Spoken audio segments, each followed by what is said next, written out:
Hello मित्रों, केम छो? सरस्वती माध्यमिक कन्या विद्या मंदिर नवा थोराळाना ऑनलाइन शिक्षण में आप सर्वेનું स्वागत છે। मित्रों, ધોરણ 10 विषय विज्ञान प्रकरण नंबर 10 प्रकाश, परावर्तन અને વક્રીભવન આજે આપણે એના વિશે સમજીશું। એની અંદર મુખ્યત્વે પ્રકાશનું પરાવર્તન, ગોલીય અરીસા વડે રચાતા प्रतिबिंबो, प्रकाशનું वक्रीभवन, गोलीय लेंस वडे थतुं वक्रीभवन અને लेंस द्वारा प्रतिबिंबની रचना અને लेंसનો पावर આટલા મુદ્દાઓનો અભ્યાસ આજે આપણે આ પ્રકરણની અંદર કરવાના છીએ। એમાં આજે સૌથી પહેલા જોઈએ પ્રકાશનું પરાવર્તન કોને કહેવાય, પરાવર્તનની ઘટના શું છે એ આપણે સમજીએ। તો प्रकाश एटले शुं, पहला तो आपणे ए समझीए एनुं स्वरूप केवुं छे। तो मित्रों, आंखमां संवेदना उपजावता विद्युत चुंबकीय विकिरण ने प्रकाश कहे छे। मित्रों, प्रकाश छे ए विद्युत चुंबकीय विकिरणों छे, इलेक्ट्रोमेग्नेटिक वेव्स छे अने ए सामान्य रीते प्रकाश छे तरंग स्वरूप धरावे छे। जुदा जुदा वैज्ञानिकों की मान्यता है, कोई कण स्वरूपे एने समझे छे, कोई तरंग स्वरूपे समझे छे। आगळना धोरणोनी अंदर अभ्यास करीशुं त्यारे ख्याल आवशे कि तरंग के कण कोई पण स्वरूपे नथी। तो अहींया आपणे जोईए तो प्रकाश छे तरंग स्वरूप धरावे छे। हवे मित्रों, प्रश्न ए थाय कि आपणने कोई वस्तु कई रीते देखाय छे, परंतु ज्यारे प्रकाश छे विविध विकिरणोथी बनेलो छे त्यारे एनी अंदर दृश्य तरंगो आवी जाय छे, जे आपणी आंख द्वारा आपणे जोई शकीए छीए। सूर्यनो प्रकाश ए दृश्य तरंगो छे। अमुक पार रक्त तरंगो छे, अमुक पार जांबली तरंगो छे, जे जुदी जुदी तरंग लंबाई धरावे छे। ए उपरांत गेमा किरणो छे, रेडियो वेव्स छे। आवा तो घणा बधा जुदा जुदा एना तरंगना स्वरूपो छे। हवे आपणे ए जोईए कि आपने वस्तु शाथी देखाय छे, वस्तु देखावा पाछळनुं जवाबदार कारण शुं छे। तो वस्तु, कोईपण वस्तु उपर प्रकाशना किरणों ज्यारे आपात थाय छे, एटले के एना उपर पड़े छे, तेमांथी परावर्तित थई अने प्रकाश ए परावर्तित तरंगो ए आपणी आंखमां प्रवेशे अने आंख द्वारा ए ग्रहण थाय त्यारे आपणने ए वस्तु देखाती होय छे। तो अहींया आपणे जोई शकीए छीए के कोई वस्तु देखाय छे एनी पाछळ जवाबदार शुं छे, तो के सूर्यना किरणों छे कोई वस्तु उपर पड़े छे अने एना उपर परावर्तित पामी। परावर्तन एटले शुं छे मित्रों, तो ए आगळ आपणे समजशुं। कोई सपाटी उपर ज्यारे किरणों आपात थाय अने ए पाछा फेंकाय तो ए घटना परावर्तन छे। ए फेंकाईने अपनी आंखमां प्रवेशे, अपनी आंख ने ग्रहण करे, अपनी आंखनी अंदर संवेदना अनुभवी शके एवा प्रकारना विविध कोषो आवेला होय छे। तो ए ज्यारे ग्रहण करे आ तरंगोने त्यारे आपणे वस्तु देखाती होय छे। तो हवे जोईए प्रकाशनुं परावर्तन कई रीते थाय छे। तो सौथी पहला तो ये समझिए कि परावर्तन छे शुं अने एना प्रकार कया कया। तो प्रकाशनुं परावर्तन एटले शुं, तो कि कोईपण वस्तु पर प्रकाश आपात करता वस्तुनी सपाटी परथी पाछा वळवानी घटनाने प्रकाशनुं परावर्तन कहे छे। अने परावर्तनना मुख्य बे प्रकारो छे, एक नियमित परावर्तन અને એક અનિયમિત પરાવર્તન। નિયમિત પરાવર્તન જેને રેગ્યુલર રિફ્લેક્શન કહેવામાં આવે છે અને અનિયમિત પરાવર્તન એટલે ઇરેગ્યુલર રિફ્લેક્શન જેને ડિફ્યુઝ પણ કહેવામાં આવે છે। તો આવું પરાવર્તન એટલે શું એ આપણે જોયું કે વસ્તુની સપાટી પરથી પ્રકાશ પાછા વળવાની ઘટનાને પ્રકાશનું પરાવર્તન કહેવાય। અને પરાવર્તન મુખ્યત્વે બે પ્રકારનું છે, નિયમિત અને અનિયમિત। મિત્રો, જ્યારે નિયમિત પરાવર્તન થાય ત્યારે કેવા પ્રકારની ઘટના બનતી હોય છે? સામાન્ય રીતે સાદા અરીસાની ઉપર જ્યારે પરાવર્તન થતું હોય છે પ્રકાશના કિરણોનું, તમે ક્યારેક નાનપણની અંદર રમત પણ રમ્યા હશો કે અરીસાની મદદથી આપણે સૂર્યનું ચાંદરડું પાડવું, એટલે એનું પરાવર્તન કરીએ છીએ. તો એ જ્યારે પરાવર્તિત પ્રકાશ આપણી આંખમાં પ્રવેશે તો આપણે આંખ ખુલ્લી રાખી શકતા નથી, કારણ કે એ પ્રકાશ ઉદ્ગમ જ આપણને દેખાય છે. આપણને કાચની સપાટી દેખાતી નથી, પરંતુ એ નિયમિત પરાવર્તન હોય તો આપણને પ્રકાશ ઉદ્ગમ જ દેખાય. જો અનિયમિત પરાવર્તન હોય તો આપણને વસ્તુ જોઈ શકીએ છીએ અથવા તો વસ્તુ આપણને દેખાય છે. તો એ બંને પ્રકારો આપણે જોઈએ, નિયમિત અને અનિયમિત પરાવર્તન. પરાવર્તનના પ્રકારો. પરાવર્તનના મુખ્ય બે પ્રકાર છે, રેગ્યુલર એટલે કે નિયમિત પરાવર્તન અને ઇરેગ્યુલર એટલે ડિફ્યુઝ અનિયમિત પરાવર્તન. તો એ જોઈએ. Regular reflection takes place તો નિયમિત when a beam પરાવર્તન of કોને light કહેવાય falls છે? on a smooth and જ્યારે polished surface. પ્રકાશના કિરણો એ કોઈ સમતલીય સપાટી ઉપર આપાત થાય છે. અહીંયા તમે જોઈ શકો છો મિત્રો કે કિરણો છે આપાત થાય છે, Like a mirror. અને બધા કિરણો In regular reflection, the સપાટી reflected ઉપર આપાત થઈ અને એ પાછા ફરે છે. એક ચોક્કસ એંગલે એ પાછા ફરે છે. બધા કિરણો એક જ દિશામાં પાછા ફરવાની આ જે ઘટના છે એને રેગ્યુલર રિફ્લેક્શન એટલે કે નિયમિત પરાવર્તન કહેવાય છે. અને આવી પરિસ્થિતિમાં આપણને જે સપાટીના જે બિંદુએ કિરણો આપાત થઈ અને પરાવર્તન પામતા હોય એ બિંદુ આગળ આપણને એ જેમાંથી આપાત થતા હોય એટલે કે આવતા હોય એ વસ્તુ જ દ્રશ્યમાન થાય. એટલે કે પ્રકાશમાંથી પ્રકાશીય કિરણો હોય તો એ પ્રકાશ ઉદ્ગમ જ આપણને દ્રશ્યમાન થતો હોય છે. એમાં આપણને આ સપાટી આપણને દેખાતી હોતી નથી.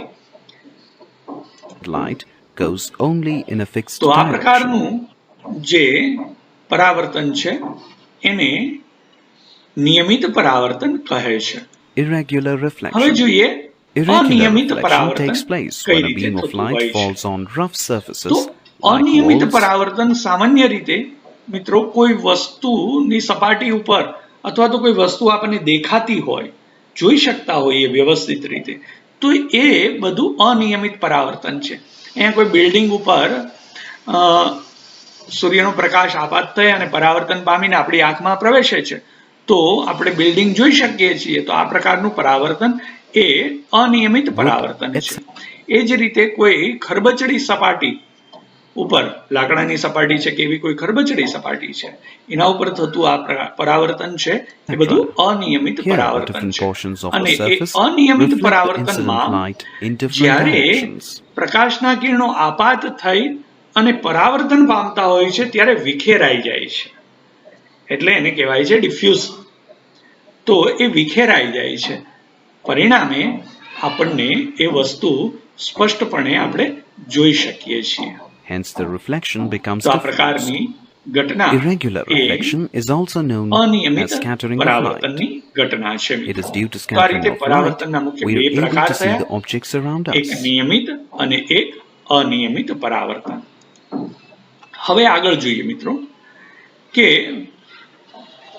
આ પરાવર્તન જે રીતે થાય છે તો એ ચોક્કસ રીતે કયા ખૂણે આપાત થાય તો કયા ખૂણે એ કિરણો પાછા આવશે, પાછા ફેંકાશે, તો એના માટેના ચોક્કસ નિયમો છે જેને આપણે કહીએ છીએ પરાવર્તનના નિયમો. મુખ્યત્વે બે નિયમો છે પરાવર્તનના. પહેલો નિયમ જે છે એ આપાત કોણ આઈ.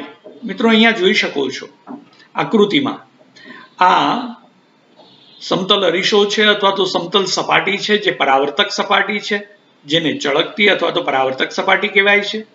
એમાં આ આપાત બિંદુ છે અને આ ઉદ્ગમમાંથી આવતું આપાત કિરણ એ ઓ બિંદુ ઉપર આપાત થાય છે અને આ દિશામાં એ પરાવર્તિત થાય છે, એટલે આ પરાવર્તિત કિરણ છે.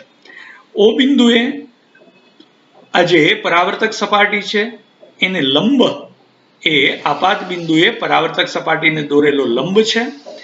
I છે એ આપાત કોણ છે, R છે એ પરાવર્તન કોણ છે, અને O એ આપાત બિંદુ છે. મિત્રો આટલી વસ્તુઓ આપણને ધ્યાનમાં હોય તો એના આધારે આપણે પહેલો નિયમ કહી શકીએ કે આપાત કોણ I અને પરાવર્તન કોણ R એ બંને હંમેશા સમાન હોય છે, એટલે કે I = R થાય. અહીંયા આકૃતિમાં જોઈ શકો છો, I એટલે કે આ આપાત કોણ I અને આ પરાવર્તન કોણ R એ બંને હંમેશા સરખા હોય છે. એટલે કે આપાત કોણ કહેવાય કોને મિત્રો? તો કે આ સપાટીએ દોરેલો લંબ અને આપાત કિરણ વડે રચાતા ખૂણાને આપાત કોણ કહેવાય. એવી રીતે પરાવર્તન કોણ કોને કહેવાય? તો કે પરાવર્તિત કિરણ અને સપાટીએ દોરેલો લંબ એની વડે રચાતા ખૂણાને પરાવર્તન કોણ કહેવાય. તો એ બંને ખૂણા હંમેશા સમાન થાય. પરાવર્તનનો આ પહેલો નિયમ છે. બીજો નિયમ શું છે મિત્રો? તો કે આપાત કિરણ, આ આપાત કિરણ, આ પરાવર્તિત કિરણ અને અરીસાની આપાત બિંદુએ સપાટીએ દોરેલો આ લંબ એ ત્રણેય એ પરાવર્તક સપાટીની એક જ તરફના સમતલની અંદર આવેલા હોય છે. તો આ પરાવર્તનના બે મુખ્ય નિયમો છે જેને આપણે ધ્યાનમાં રાખીશું. ત્યાર પછી જોઈએ તો અરીસો કોને કહેવાય છે મિત્રો? આપણે એ સમજવાનું છે. અરીસો કોને કહેવાય? પરાવર્તક સપાટીમાં બહુ જાણીતી સપાટી એવી આપણે વ્યવહારની અંદર નિહાળતા હોઈએ છીએ મિત્રો. રેગ્યુલરની અંદર આપણે તૈયાર થવાની પ્રક્રિયા જેમાં કરતા હોઈએ છીએ એ એક પ્રકારનો અરીસો છે. તો અરીસો કોને કહેવાય અને એના પ્રકાર કેટલા?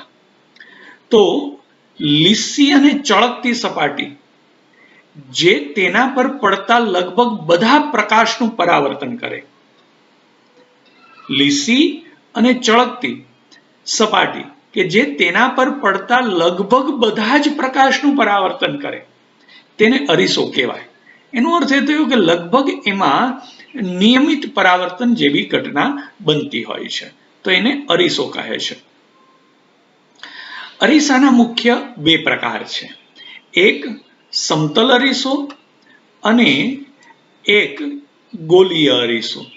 આવા બે મુખ્ય પ્રકાર એ અરીસાના હોય છે.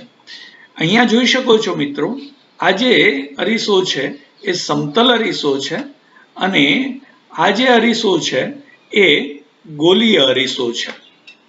તો બે મુખ્ય પ્રકાર છે, સમતલ અને ગોલીય અરીસો. હવે આપણે જોઈએ કે સમતલ અરીસો એ કેવી રચના છે અને સમતલ અરીસા વડે રચાતું પ્રતિબિંબ છે એની ખાસિયત શું છે, એ કેવા પ્રકારનું હોય છે, અને ત્યાર પછી આપણે સમજીશું ગોલીય અરીસા, એના પ્રકાર અને એના દ્વારા રચાતા પ્રતિબિંબોની ખાસિયતો આપણે સમજીશું. તો સૌથી પહેલા જોઈએ, જો અરીસાની પરાવર્તક સપાટી જેના ઉપર પ્રકાશના કિરણો આપાત થવાના છે એ પરાવર્તક સપાટી છે એ જો સમતલ હોય, પરાવર્તક સપાટી છે એ સપાટ એટલે કે સમતલ હોય, તો તે અરીસાને સમતલ અરીસો કહેવાય છે. એટલે આપણને ખ્યાલ આવી ગયો કે સમતલ અરીસો એ જેની પરાવર્તક સપાટી સમતલ હોય એટલે કે સપાટ હોય તે અરીસાને સમતલ અરીસો કહે છે. હવે સમતલ અરીસા વડે રચાતા પ્રતિબિંબની ખાસિયત શું છે, એ કેવા પ્રકારનું પ્રતિબિંબ છે એની અંદર રચાતું હોય છે?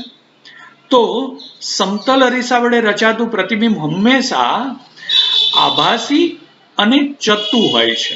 એટલે તમને જે પ્રતિબિંબ જોવા મળે એ ખરેખર વાસ્તવિક પ્રતિબિંબ હોતું નથી, એ આભાસી પ્રતિબિંબ હોય છે. આપણે આગળ ઉપર જોશું મિત્રો કે આભાસી પ્રતિબિંબ શું છે અને વાસ્તવિક પ્રતિબિંબ શું છે.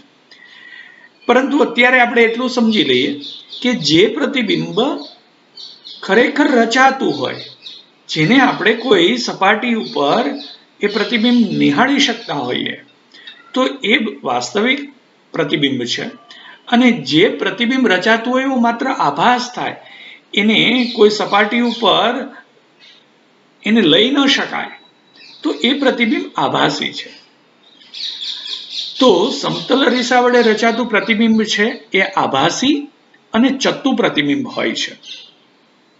અહીંયા તમે બાજુની આકૃતિની અંદર જોઈ શકો છો, સમતલ અરીસો છે એની સામે એક વ્યક્તિ ઊભી છે. તો એનું જે પ્રતિબિંબ દેખાય છે એ ખરેખર એ પ્રતિબિંબ મળતું નથી, માટે એ આભાસી પ્રતિબિંબ છે અને એ ચત્તુ જ હોય. સીધો માણસ ઊભો હોય તો સીધો જ દેખાય, એ ઉલટો ન દેખાય. બીજું, પ્રતિબિંબનું પરિમાણ એટલે કે એની સાઈઝ એ વસ્તુના પરિમાણ જેટલું જ હોય છે. એટલે કે જેવડી વસ્તુ હોય એવડું જ એનું પ્રતિબિંબ દેખાય. વસ્તુ કરતા નાનું કે મોટું એવું દેખાતું નથી. વસ્તુના અરીસાથી જેટલા અંતરે વસ્તુ રહેલી હોય તેટલા જ અંતરે પ્રતિબિંબ રચાય.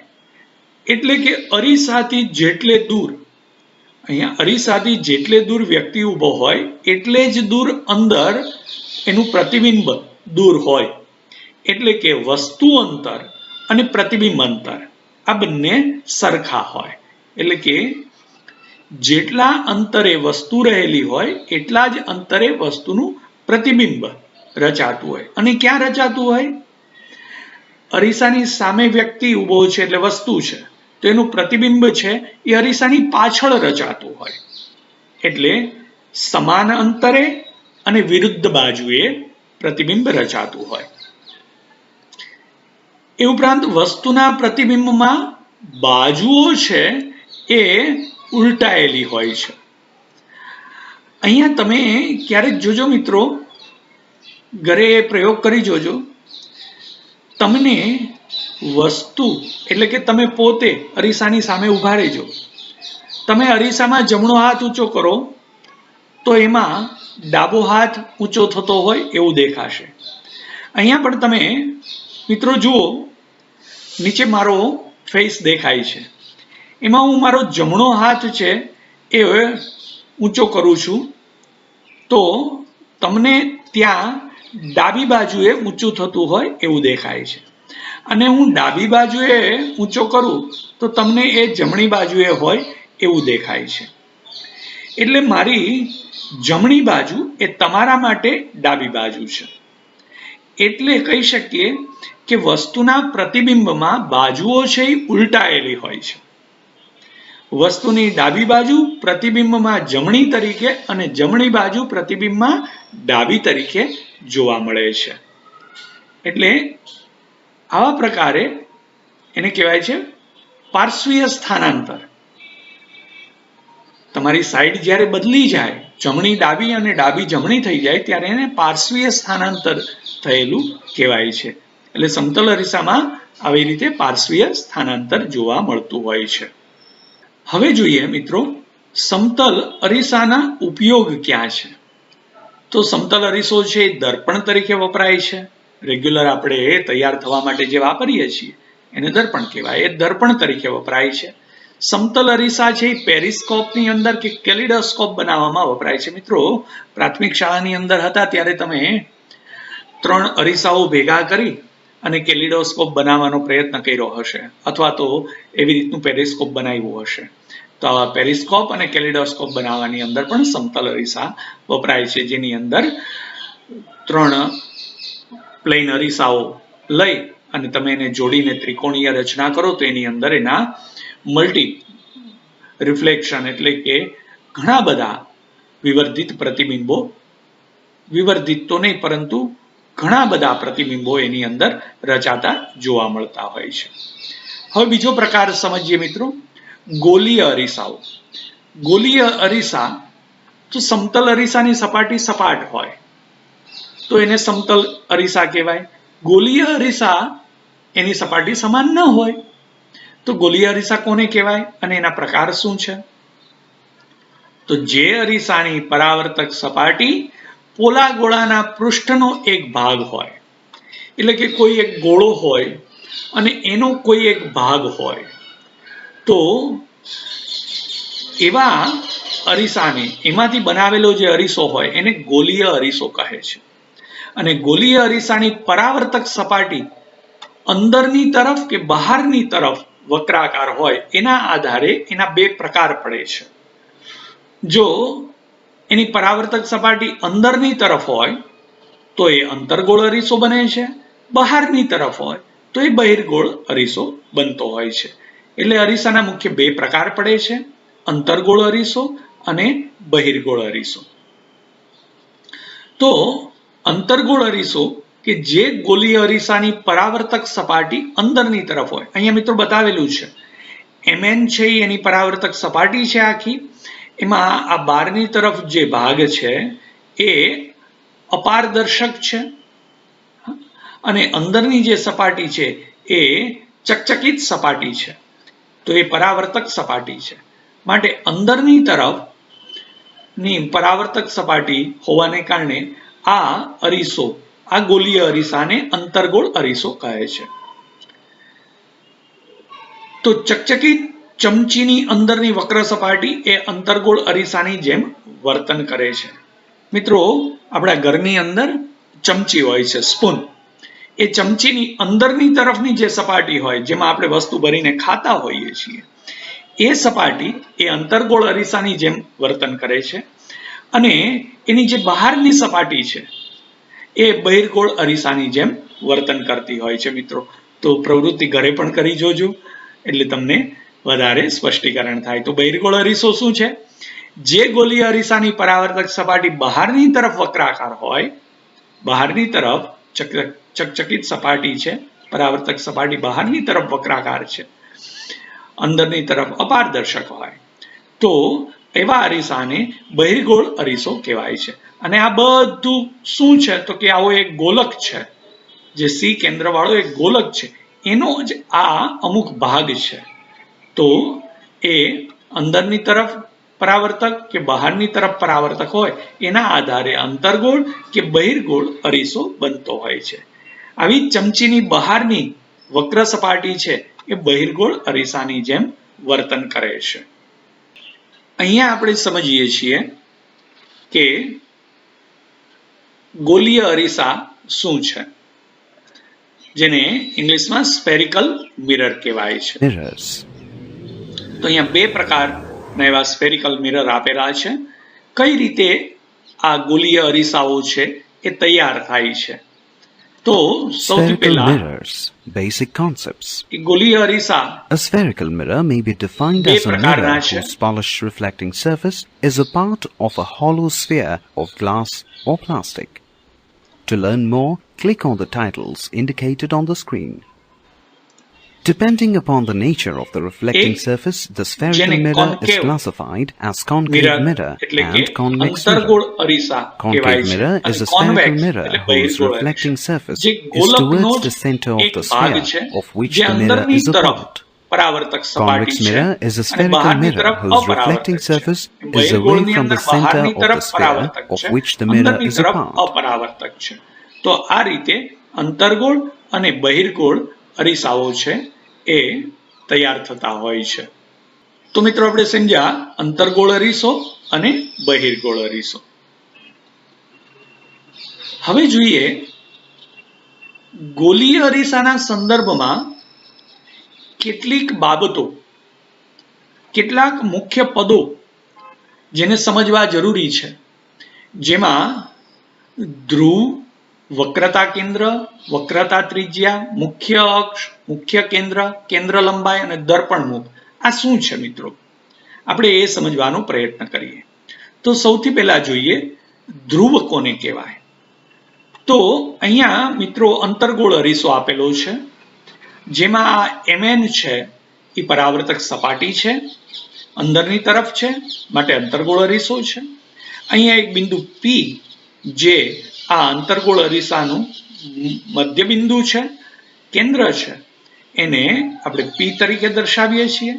અહીંયા C આપેલું છે અને આ જે C, F અને P માંથી પસાર થતી આ કાલ્પનિક રેખા છે મિત્રો.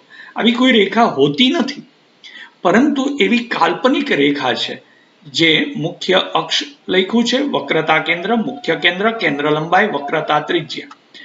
હવે અને ધ્રુવ, આટલી બાબતો આપણે સમજવી છે. તો આ બધા આપાત કિરણો છે. એ આપાત થઈ આ Mn સપાટી ઉપર પરાવર્તન પામી અને કોઈ એક ઠેકાણે ભેગા થાય છે. આવા પ્રકારની આ અંતર્ગોળ અરીસાની આકૃતિ છે. એના ઉપરથી આપણે ક્રમશઃ અમુક પદોને સમજીએ. તો સૌથી પહેલું ધ્રુવ શું છે તો એ સમજીએ આપણે. તો ગોલીય અરીસાની પરાવર્તક સપાટી, ગોલીય અરીસો અહીંયા આપેલો છે, એની પરાવર્તક સપાટી નું આ કેન્દ્ર P અથવા તો પરાવર્તક સપાટીનું મધ્યબિંદુ કહીએ તો એને ગોલીય અરીસાનો ધ્રુવ કહે છે. તો આપણે યાદ રાખીશું વ્યાખ્યામાં કે ગોલીય અરીસાની પરાવર્તક સપાટીનું કેન્દ્ર અથવા મધ્યબિંદુ એને ધ્રુવ કહે છે. એને ઇંગ્લિશમાં પોલ કહેવાય છે અને એને P વડે દર્શાવીએ છીએ. ધ્રુવ છે એ અરીસાની સપાટી ઉપર હોય છે. એટલે અહીંયા જે અરીસો છે એની સપાટી ઉપરનું આ બિંદુ P એને આપણે ધ્રુવ કહીએ છીએ. બીજું આવે છે વક્રતા કેન્દ્ર. તો વક્રતા કેન્દ્ર શું છે એ સમજીએ. ગોલીય અરીસાની પરાવર્તક સપાટી જે પોલા ગોળાનો એક ભાગ છે, આ જે વક્ર સપાટી છે એવો એક આ પોલો ગોળો છે, એ ગોળાનો જે આ ભાગ છે, પરાવર્તક સપાટી જે પોલા ગોળાનો એક ભાગ છે, ઈ પોલા ગોળાનું કેન્દ્ર. એટલે મિત્રો સમજો કે એક પોલો ગોળો છે અને એનું જે કેન્દ્ર છે, એક ગોળો હોય એનું જે કેન્દ્ર હોય, એવા પોલા ગોળાના કેન્દ્રને આ પરાવર્તક સપાટી એટલે કે અરીસાનું વક્રતા કેન્દ્ર કહે છે. એટલે ગોલીય અરીસાની પરાવર્તક સપાટી જે પોલા ગોળાનો એક ભાગ છે, ઈ પોલા ગોળાના કેન્દ્રને અરીસાનું વક્રતા કેન્દ્ર કહે છે અને આપણે એને C તરીકે અહીંયા દર્શાવીએ છીએ. વક્રતા કેન્દ્ર. વક્રતા કેન્દ્ર એ અરીસાનો ભાગ નથી મિત્રો. જેમ ધ્રુવ છે P એ અરીસાનો ભાગ છે, વક્રતા કેન્દ્ર એ અરીસાનો ભાગ નથી. તે અરીસાની પરાવર્તક સપાટીના બહારના ભાગમાં હોય છે. અંતર્ગોળ અરીસાનું વક્રતા કેન્દ્ર તેની સામે હોય છે. એટલે જે પરાવર્તક સપાટી છે એની સામે એનું વક્રતા કેન્દ્ર, અહીંયા પરાવર્તક સપાટી છે તો એની સામેના ભાગમાં એનું વક્રતા કેન્દ્ર આવેલું હોય છે.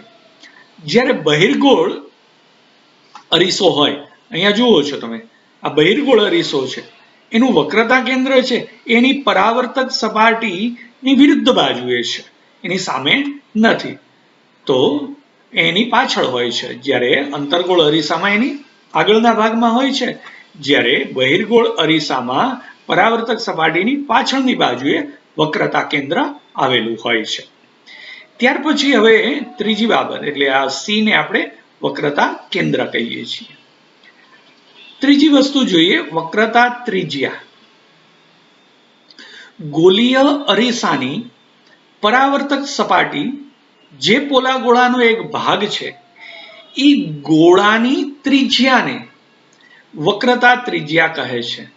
મિત્રો, આ વક્રતા કેન્દ્રથી P સુધીનું અંતર, કારણ કે એ પોલા ગોળાનું કેન્દ્ર C છે અને આ એ ગોળા ઉપરનું બિંદુ P છે, તો C થી P સુધીનું જે અંતર છે એ પોલા ગોળાની ત્રિજ્યા છે, જેને વક્રતા ત્રિજ્યા કહે છે. મિત્રો, અહીંયા સંકેતથી દર્શાવેલું છે.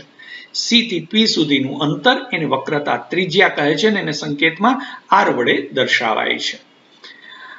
એટલે કે P થી C એ ગોલીય અરીસાની વક્રતા ત્રિજ્યા છે, તેને સંકેતમાં R વડે દર્શાવીએ છીએ.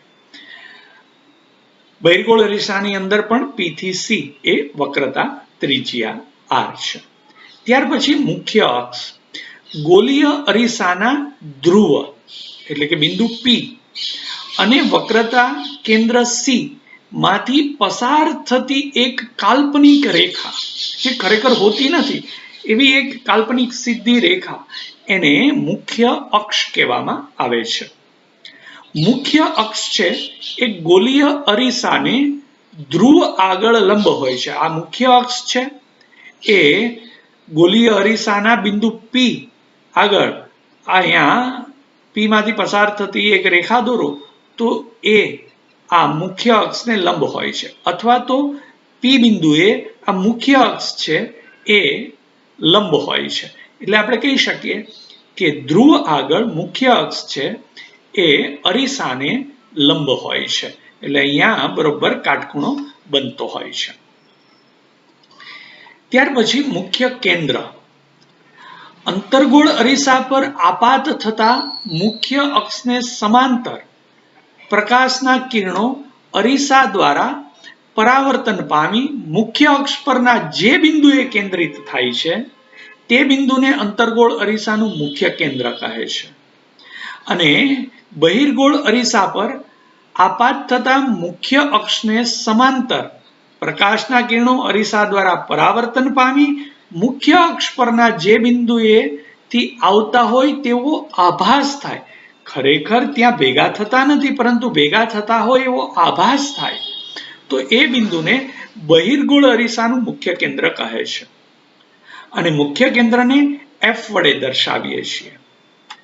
અહીંયા જોઈ લઈએ મિત્રો, બંને આકૃતિની અંદર આ મુખ્ય અક્ષને સમાંતર આપાત થતા કિરણો છે પરાવર્તક સપાટી ઉપર આપાત થઈ અને જ્યાં ભેગા થાય છે, કેન્દ્રિત થાય છે, તો એ બિંદુને અરીસાનું મુખ્ય કેન્દ્ર કહે છે, ફોકલ પોઈન્ટ કહેવાય છે. માટે એને F વડે દર્શાવીએ છીએ.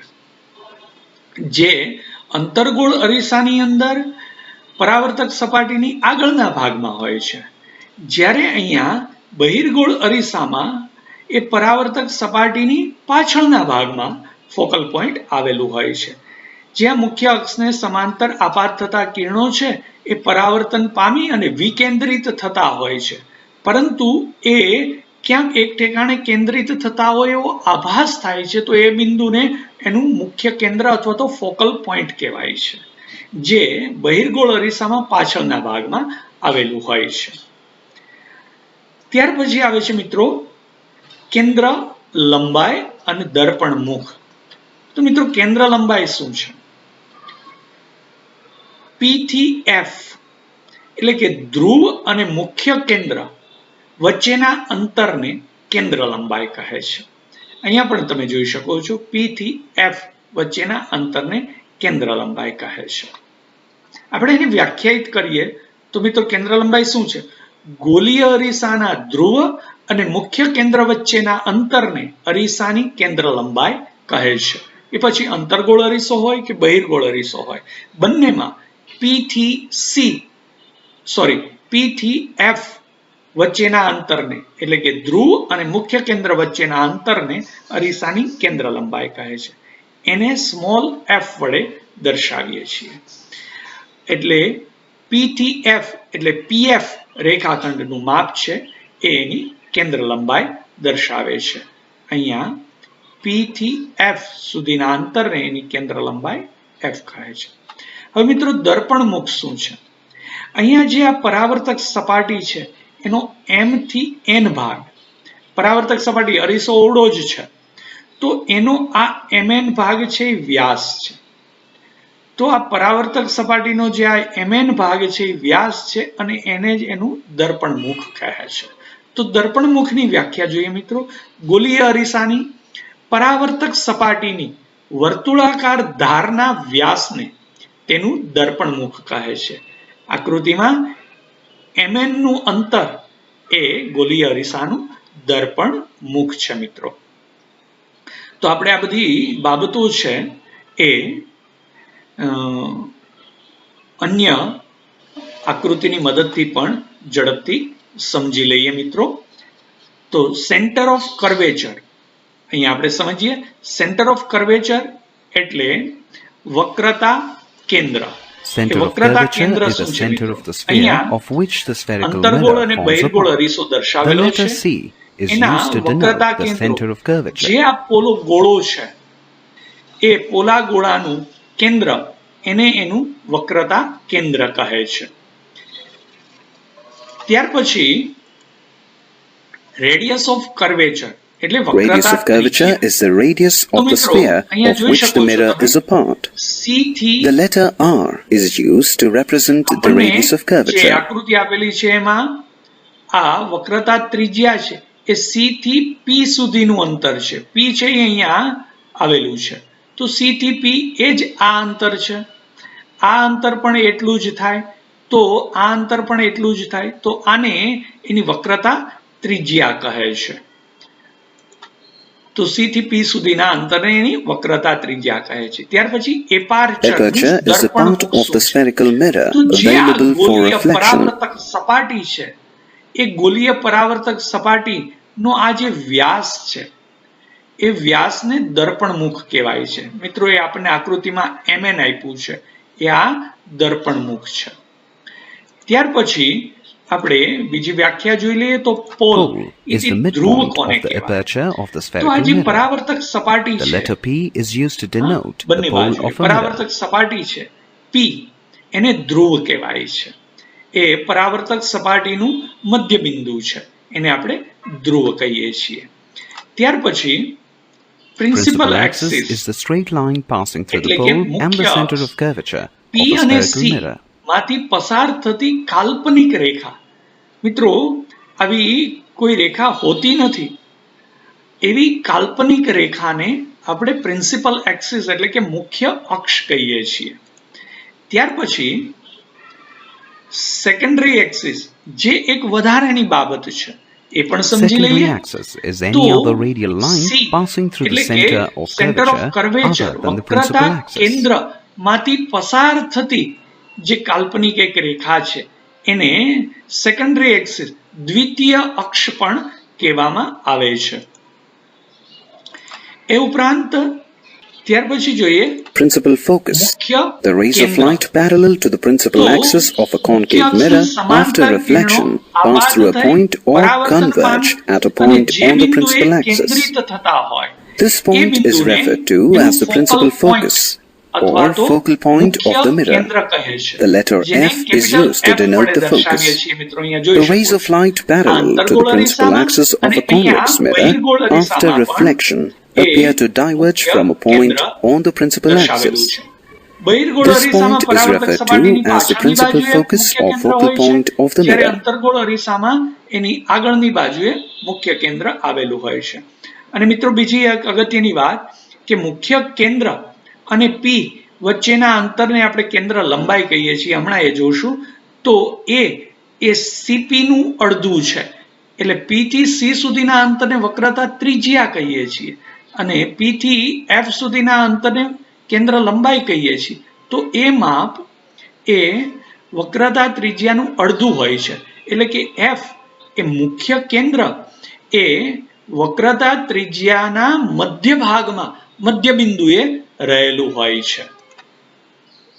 તો એ પણ જોઈ લઈએ કે Focal length કેન્દ્ર is the લંબાઈ distance કોને between the કહેવાય? pole and the તો focus of focal the point mirror. F થી It is represented pole P by the letter એટલે F ધ્રુવ in અને lowercase. મુખ્ય કેન્દ્ર વચ્ચેના Concave mirror is અંતરને also known as converging any mirror, as the કેન્દ્ર parallel લંબાઈ rays of કહે light છે. after getting બહિર્ગોળ reflected અરીસાની કેન્દ્ર converge લંબાઈ, at the આ focus. અંતર્ગોળ અરીસાની The કેન્દ્ર લંબાઈ convex જેને mirror is focal known as length diverging small mirror, f as the વડે આપણે parallel rays દર્શાવીએ of છીએ. light અને after A reflection focal appear to length come છે from a point A on the આખી principal વક્રતા axis. ત્રિજ્યાની અડધી હોય છે. વક્રતા ત્રિજ્યાને આપણે કેપિટલ R વડે દર્શાવીએ છીએ. તો એના કરતા F છે એનું માપ અડધું હોય છે, એટલે કે F બરાબર R/2 લખી શકાય, અથવા તો ઉલટું કહી શકીએ F નું ડબલ કરીએ તો વક્રતા ત્રિજ્યા થઈ જાય. એટલે એનો અર્થ એ થયો કે R = 2F એમ પણ આપણે દર્શાવી શકીએ મિત્રો. તો એનો અર્થ એ થયો કે ગોલીય અરીસા માટે તેની કેન્દ્ર લંબાઈ અને વક્રતા ત્રિજ્યા વચ્ચેનો એક સંબંધ છે અને એ છે R = 2F. એટલે કે કેન્દ્ર લંબાઈનું બમણું કરીએ તો વક્રતા ત્રિજ્યા થાય, અથવા તો વક્રતા ત્રિજ્યાનું અડધું કરીએ. મિત્રો આ બગડાને આપણે સામે જવા દઈએ તો r/2 = f, એટલે કે કેન્દ્ર લંબાઈ છે એ વક્રતા ત્રિજ્યાની અડધી થાય. P થી C એ આપણી વક્રતા ત્રિજ્યા r છે, એનાથી અડધું આ કેન્દ્ર લંબાઈ હોય છે. એનો અર્થ એ થયો કે વક્રતા ત્રિજ્યાનું મધ્યબિંદુ એ આપણું મુખ્ય કેન્દ્ર ફોકલ પોઈન્ટ છે. એટલે f નું માપ r થી અડધું અને r નું માપ f થી બમણું હોય છે. એટલે r અને f વચ્ચેનો સંબંધ પણ આપણને જોવા મળ્યો. અહીંયા સુધી મિત્રો આપણે રાખીએ છીએ. નેક્સ્ટ ટાઈમ આની આગળની બાબતોને આપણે સમજવાનો પ્રયત્ન કરીશું. મિત્રો પુનરાવર્તન કરતા રહેજો, સ્વસ્થ રહેજો. આવજો મિત્રો.